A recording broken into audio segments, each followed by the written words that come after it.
But in this film, Flash is a part of a whole part of the Justice League, and it's a Superman film where he dies. So, is your approach to playing the Flash like kind of a team player, or are you still kind of doing like, this is the Flash, this is his life, and on this day his friend dies? How is your approach to Flash in this story? Well, I think there's a nice continuity to what we've established with the Flash in these movies, which is that he's kind of the linchpin of the Justice League emotionally.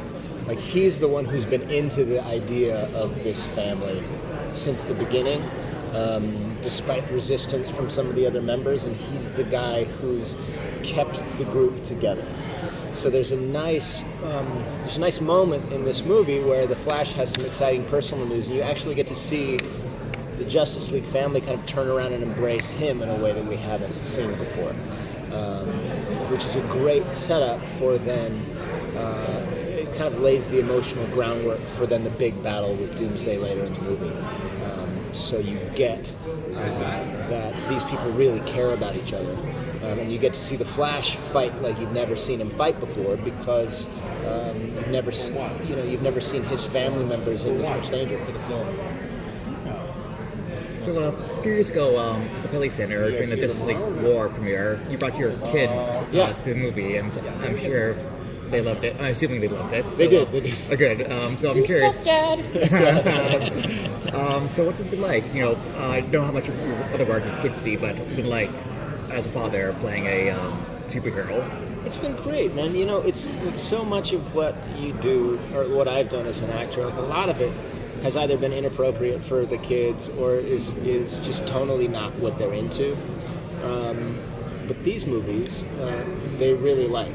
And now my daughter is getting old enough where she started to watch them, and she really likes them too, which has been really cool, because I've got a new Netflix show coming out August 10th called Insatiable, and none of my kids are allowed to watch that. I saw the trailer for that today. Oh yeah, what'd you think? It's wild. It's wild, right? Crazy idea. Yeah. Totally. Is there any adjustments you made to playing the Flash this time around? Like, is there any sort of running activity to it, or is it all more dialogue and emotion based? Yeah, it's always more dialogue and emotion based, and it's always based on the script. Or you may have ideas of stuff you want to do, but if it's not written in there, then you can't. You have to tell the story that's there on paper. The nice part about it for me is these guys are always open to at least letting me play and improvise sometimes. If something strikes me, particularly with the funny stuff, if something strikes me in the moment as funny, then they'll let me go, and sometimes that stuff ends up in the movie, which is always fun. I was going to ask you about that actually, because the Flash is usually the comic relief in a more serious storyline, and is that going to be part of this? Yeah, or is it a little bit more emotional on that side? It's both. It's both. Early on in the movie, you get more of the comedy and the fun banter and the interaction between the characters, but then things get pretty serious in the end, obviously. But no laughing at a funeral. In the beginning, and you get to see more of it, because I think you need to establish the emotional relationship between these characters before the trauma of what happens in the end.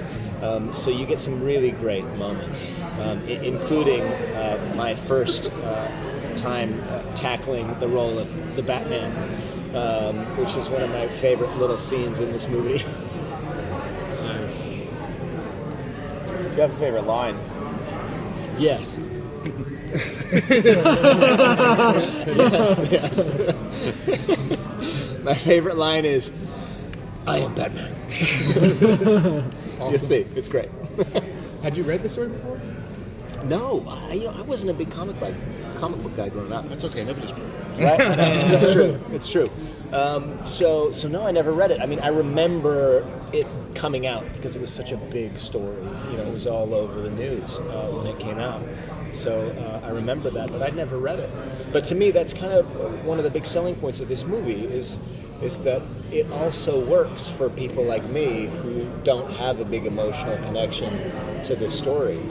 This is just a really good movie. You don't need to have that to enjoy this film. I think if you have that, you will enjoy this film on a different level.